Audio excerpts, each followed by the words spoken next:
But তুই আমাকে একটা কথা বল, শাহরুখ খান যে অ্যাডটা দিয়েছে, শাহরুখ খান কি ঘুড়ি ভাজা খায়? না, শাহরুখ খান ঝুড়ি ভাজা খায় না, শাহরুখ খান পয়সা নেয়। তাই জন্যই এইটুকুনি ঝুড়ি ভাজার দাম 110 টাকা।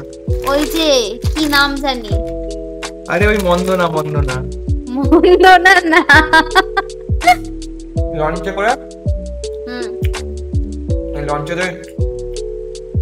বেশ খাবার দাবার দেয়।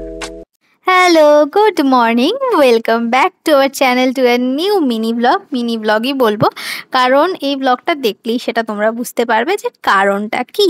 সকালবেলা ঘুম থেকে উঠে যথারীতি আমার যা যা নিত্যকর্ম সেগুলোই আমি সেরে ফেলছি। এটা হচ্ছে বৃহস্পতিবার দিন, মানে এই জাস্ট গতকাল সকাল থেকে ঘুম থেকে উঠে মন এবং ওয়েদার দুটোই একদম ঝাঁ চকচকে ছিল। আকাশ একদম রৌদ্রোজ্জ্বল ছিল, যার জন্য সকালবেলা ঘুম থেকে উঠেই যে কাজটাকে আমি করেছি, যে আগের দিনের ভেজা জামা কাপড় যেগুলো রেলিং আমি মেলে থাকি সেগুলো গিয়ে আমি ছাদে দিয়ে এসেছি। দেখছো কি সুন্দর হাওয়া দিচ্ছে, পর্দাটা উড়ে বেরিয়ে চলে যাওয়ার মতো অবস্থা। কিন্তু এই দেখো মিনিটের মধ্যে আকাশের কি দুর্গতি, পুরো মেঘাচ্ছন্ন হয়ে গেল। তবে দেখে আমার বেশ ভালোই লাগছে, আমার এই ছোট্ট জালনার গড়াদের মধ্যে দিয়ে, মানে জেলখানা বন্দি জীবনের মধ্যে দিয়ে বাইরের প্রকৃতি দেখতে আমার তো বেশ ভালো লাগে। গাছপালাগুলো আছে বলে তাও একটুখানি ভালো লাগে। আর এই আমার এক চিলতে ঘর, এক চিলতে বিছানা, এই সমস্ত কিছু গোছানো কমপ্লিট। সমস্ত কাজ সেরে এই চা খাওয়ার যে আনন্দটা না, কি করে যে তোমাদের ব্যক্ত করব বোঝা যায় না। By the way, cheers. আমার গ্রিন টির সাথে চিয়ার্স তো বানতা হ্যাঁ। আর এই টাইমটাই আমার সারাদিনে একমাত্র মি টাইম, তোমরা জেনেই থাকবে, আর সময় পাওয়া যায় না বেসিক্যালি। আর এই যে ছাদে এসেই হয়ে গেছে একটা আনহনি, সেটা হচ্ছে ছাদে যেতে যেতে দরজাটা ধুম করে পড়েছে। অত্যন্ত ঝড় উঠে গেছিল হঠাৎ করে, যার জন্য তাড়াতাড়ি এসে সমস্ত জামা কাপড়গুলো তুলে নিতে নিয়েছি, কারণ আগের দিন আমার অতি লোভে তাঁতি নষ্ট অবস্থা হয়েছিল। রোদ দেখে ছাদে জামা কাপড় দিয়ে নিচে গেছিলাম, মুহূর্তের মধ্যে বৃষ্টি রানী এসে সমস্ত কিছু ভিজিয়ে দিয়েছে। আজকে আমার সাথে ডোন্ট ডু এনি চালাকি, তাই জন্য যখনই দেখেছি আকাশ মেঘ, সঙ্গে সঙ্গে সে জামা কাপড়গুলো তুলে নিয়েছি। তাতে আমার জামা কাপড় এক কোণা ভেজা থাকলে অসুবিধা নেই, 90% ভেজার থেকে 10% ভেজা থাকাটা অনেক বেশি শ্রেয় বলে আমার মনে হয়েছে, তাই জন্য তাড়াতাড়ি করে জামা কাপড়গুলো তুলে নিয়েছি। সকালবেলা ওয়েদার দেখে যেমন আমি বুঝতে পারিনি যে বৃষ্টি হতে পারে, ঠিক তেমনই আমার শরীর দেখে আমি বুঝতে পারিনি যে এরকম অনাসৃষ্টি হতে পারে। Actually I was in the last day of my little phase, যার কি জন্য করবো, আমার তোর শরীরটা শরীর করে খারাপ গেছিল ঠিক নেই। খারাপ সারাটা দিন, মানে সেই আমারও সকালের পর পেটের একেবারে প্রবলেম এই হয়েছে, সন্ধ্যের ডাক্তার বলেছে ক্লিপটাই নিতে বেশিক্ষণ ফুড পেরেছি। দেওয়া যাবে না। আর হলদিরামের এই ঝুড়ি ভাজাটা, আহ মানে ভুজিয়া, এই এটা ঝুরি ভুজিয়াটা, ভাজা না। এই ভুজিয়াটা জেনারেলি পাওয়া যায় না। শাহরুখ খান অ্যাড দিচ্ছে আজকাল ভুজিয়া, অনেকদিন ধরেই দেয়। এটার আসল কথা এত ডিমান্ড, মানে এটা হচ্ছে প্লেন আলু ভুজিয়া, ঠিক আছে। বাট তুই আমাকে একটা কথা বল, শাহরুখ খান যে অ্যাডটা দিয়েছে, শাহরুখ খান কি ঘুড়ি ভাজা খায়? না, শাহরুখ খান ঝুড়ি ভাজা খায় না, শাহরুখ খান পয়সা নেয়। তাই জন্যই এইটুকুনি ঝুড়ি ভাজার দাম 110 টাকা। শাহরুখ খান অ্যাড দিয়েছে বলে ঝুড়ি বাজার দাম 110 টাকা। এ পেছনে এটা কার অ্যাড? এই যে এটা ওই মেয়েটা না, ওই যে কি নাম জানি, আরে ওই মন্দনা মন্দনা মন্দনা না, রাশ্মিকা মান্দানা। ওই হলো।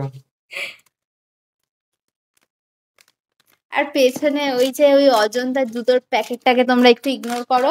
আজকে এইটা আমাদের যে ঘর মোছে দিদি, সে এসেছিল, তাকে বলা হয়েছিল জুতোর প্যাকেটটা ফেলতে, কিন্তু দিদি বলল আজকে আমি ফেলতে পারবো না, কাল ফেলবো। আজকে হয়তো শুভ দিন ছিল না, তাই ফেলেনি। এন্টারটেন করার মুডে মোটামুটি আমি ছিলাম না, তাও চেষ্টা করেছি যতটুকু পারি এন্টারটেন করতে। তো এই ব্লগটা যদি এতদূর তোমরা দেখছো তাহলে নিশ্চয়ই তোমাদের ভালো লাগছে আশা রাখছি। যদি ভালো লেগে থাকে তাহলে কিন্তু like share and obviously subscribe না করে প্লিজ চেও না। আর বাই দ্য ওয়ে, আমি বুঝে পাচ্ছি না, একের পর এক এটা ওটা সেটা লেগেই রয়েছে, চলেই চলেছে, মানে কবে যে এই দিন কাটবে জানি না। যাকে দিনের উপর দোষ দিয়ে লাভ নেই, মাঝে মধ্যে এরকম সময় যায়, ঠিকই কেটে যাবে একটা না একটা সময়। পরপর 2-3 সপ্তাহ ধরে এরকম অস্বস্তিজনক পরিস্থিতি আমাদের জীবনে চলছে, কারণ যাই হয়ে থাকুক না কেন এই সময় তো ঠিক কাটবেই, আর কাটলে আবার সেই আনন্দমূলক ব্লগ আমরা তোমাদের দেখাতে পারবো। আমি মেলাবো হাত ধুয়েছে, হ্যাঁ। হাত তো ধুয়ে এলি এই। ও নিজে নিজেই ঝেড়ে যাচ্ছে, ও জানে আমাকে ওখানে যেতে হবে। মোটামুটি পেলাম না। তোমাদের কার কার মোটামুটি খেতে ভালো লাগে? মোটামুটি দারুণ লাগে খেতে। মোটামুটি সবাই চেনো কিনা জানি না।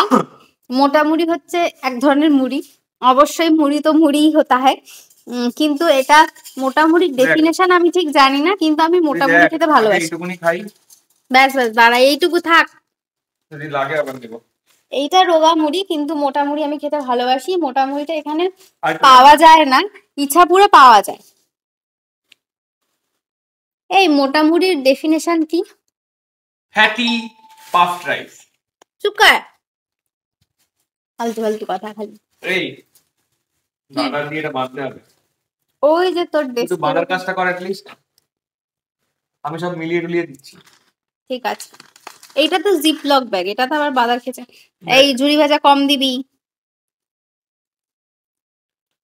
কিছুদিন আগে পেট খারাপ হয়েছে ওই জন্য ঝুড়ি ভাজা কম, মুড়ি বেশি।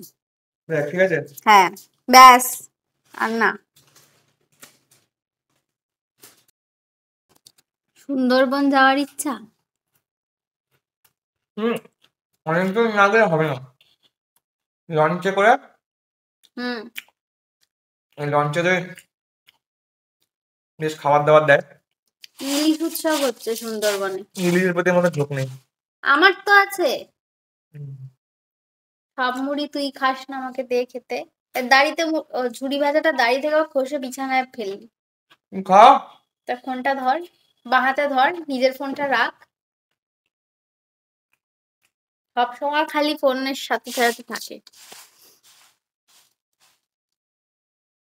ঝুড়ি কম মুড়ি বেশি। আজকের ব্লগটা এইটুকুই থাকছে, যতক্ষণ না নেক্সট ব্লগ আসে ততক্ষণ অবধি তোমরা খুব ভালো থেকো, সুস্থ থেকো এবং আনন্দে থেকো। আর আমাদের চ্যানেলটাকে প্রচুর প্রচুর ভালোবাসা দিয়ে যেও, যাতে আমরা একসাথে অ্যাজ আ ফ্যামিলি গ্রো করতে পারি। চলো টাটা।